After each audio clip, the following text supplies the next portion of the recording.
Hello friends and viewers, ಇವತ್ತಿನ ವಿಡಿಯೋಲಿ ನಾನು ಅವೆಂಜರಲ್ಲಿ ರೈಡ್ಗೆ ಹೋಗ್ತಾ ಇದ್ದೀನಿ ಬೆಲ್ಗುಂಟೆ ಹಿಲ್ ಸ್ಟೇಷನ್ಗೆ. ಕಂಪ್ಲೀಟ್ ವಿಡಿಯೋನ ನೋಡಿ ಟೈಮ್ ವೇಸ್ಟ್ ಮಾಡ್ದಿರೋ ವಿಡಿಯೋನ ಸ್ಟಾರ್ಟ್ ಮಾಡೋಣ.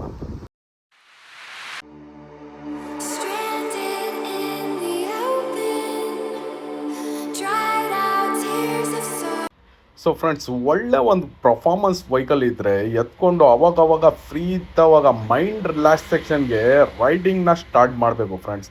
ನಾನು ಯಾವಾಗಾದರೂ ಫ್ರೀಯಲ್ಲಿ ಟೈಮ್ ಸಿಕ್ಕಿದ್ರೆ ಸಾಕು ರೈಡಿಂಗ್ನ ಸ್ಟಾರ್ಟ್ ಮಾಡ್ತೀನಿ. ಸೊ ಎಲ್ಲಿ ನನಗೆ ಮನಸ್ಸು ಬರುತ್ತೆ ಅಲ್ಲಿ ಬರೀ ಪೆಟ್ರೋಲ್ ಹಾಕ್ಸ್ಕೊಂಡು ಹೋಗ್ತಾ ಇರೋದೆ. ಸೊ ಈ ಬ್ಯೂಟಿಫುಲ್ ನೇಚರಲ್ಲಿ ಅವಾಗವಾಗ ಹೋಗ್ಬಿಟ್ಟು ನೇಚರ್ ಮಜಾನು ತೊಗೊಳ್ಬೇಕು ಫ್ರೆಂಡ್ಸ್. ರೈಡಿಂಗ್ ಕಂಫರ್ಟು ಆಗಲಿ ಏನೇ ಇಲ್ಲಿ, ನನಗಂತೂ ಈ ಅವೆಂಜರಲ್ಲಿ ಕಂಫರ್ಟಬಲ್ ತುಂಬ ಚೆನ್ನಾಗಿದೆ. ಸೀಟ್ ಕಂಫರ್ಟು ಮತ್ತು ಹ್ಯಾಂಡ್ಲಿಂಗ್ ಪೊಸಿಷನು, ಹೈವೇ ಮತ್ತು ಆಫ್ ರೋಡಿಂಗು ತುಂಬ ಚೆನ್ನಾಗಿದೆ. ಸೊ ಈ ವೆಹಿಕಲ್ಲು ಆಫ್ ರೋಡಿಂಗ್ ಇಲ್ಲ. ಸೊ ನಾರ್ಮಲಾಗಿ ಒಳ್ಳೆ ರೂಟ್ ಮೇಲೆ ಓಡಿಸ್ಬೋದು. ಆಲ್ಮೋಸ್ಟು ಇದ್ರದ್ದು ಟಾಪ್ ಸ್ಪೀಡ್ ಬಂದುಬಿಟ್ಟು ಆಲ್ಮೋಸ್ಟ್ ನಾನು ಟಚ್ ಮಾಡಿರೋದು 130 ಕಿಲೋಮೀಟರ್ ಸ್ಪೀಡ್ ನಾನು ಟಚ್ ಮಾಡಿದ್ದೀನಿ ಹೋಗ್ಬರ್ದು. ಸೊ ಟೈಮ್ ತೊಗೊಳುತ್ತೆ 130 ಕಿಲೋಮೀಟ್ರು. 120 ಈಸಿಯಾಗಿ ಅಚೀವ್ ಆಗುತ್ತೆ. 130 ಕಿಲೋಮೀಟ್ರಿಗೆ ಟೈಮ್ ತೊಗೊಳುತ್ತೆ. 100 ಸ್ಪೀಡ್ಗೆ ಎಫೆಕ್ಟೇ ಇರಲ್ಲ. 80 to 100 ಕಿಲೋಮೀಟರ್ ಸ್ಪೀಡ್ ಮೇಲೆ ಆರಾಮಾಗಿ ಕಂಫರ್ಟಾಗಿ ರೈಡ್ ಮಾಡ್ಬೋದು. ನಾನು ಮ್ಯಾಕ್ಸಿಮಮ್ 80 to 100 ಮೇಲೆ ಕ್ರೂಸ್ ಮಾಡ್ತೀನಿ.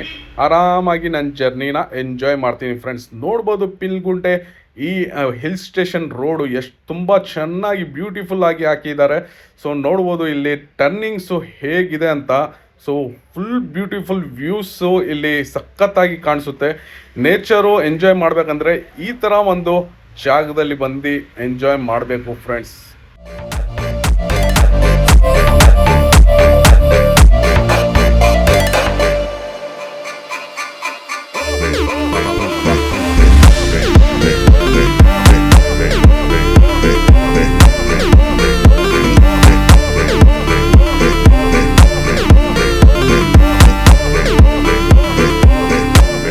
ಇದೇ ಥರ ನಮ್ಮ ವೀಡಿಯೋಸ್ ನೋಡೋಕ್ಕೆ ನಮ್ಮ ಚಾನಲ್ನ ಸಬ್ಸ್ಕ್ರೈಬ್ ಸಹ ಮಾಡ್ಕೊಳ್ಳಿ.